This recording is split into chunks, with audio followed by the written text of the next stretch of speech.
ఉల్లగడ్డ శనగపప్పు కాంబినేషన్లో ఈ కూర చాలా బాగుంటుందండి. మసాలా కూర.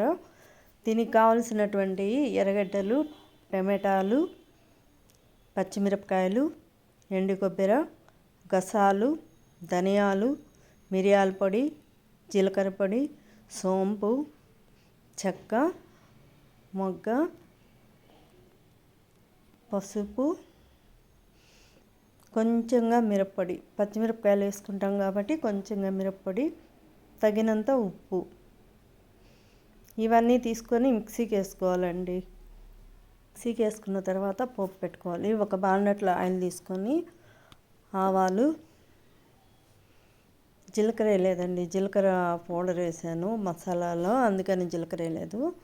ఎర్రగడ్డలు, కరివేపాకు, కొత్తిమీర వేసి బాగా వేయించుకోవాలి. ఈ వేగిన తర్వాత ఆ మసాలా అందులో వేసుకోవాలండి. గోల్డెన్ కలర్ వచ్చాక ఎర్రగడ్డలు, ఈ మసాలా అందులో వేసుకొని బాగా వాడ్చుకోవాలండి. ఆయిల్లో వేయించుకోవాలి ఈ మసాలాని. పచ్చి వాసన లేకుండా బాగుంటుంది. ఆయిల్లో వేపకపోతే మనకి పచ్చి వాసన వస్తుంది, కూర టేస్ట్ వేరుగా ఉంటుంది.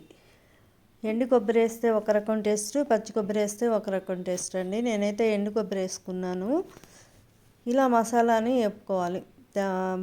అంటే పచ్చి వాసన పోయేలా వేపుకోవాలి. అది ముద్దగా వస్తుంది అన్నమాట. మసాలా తేమంతా పోయేసి ఇలా వస్తుంది ముద్దగా. ఇలా వచ్చినప్పుడు మనం శనగపప్పు వేసుకోవాలి. మసాలా బాగా వేగిందండి. ఇప్పుడు దానిలో మనం ఉడికించుకున్న శనగపప్పు కలుపుకొని మసాలా కలిసేలాగా కలుపుకోవాలి.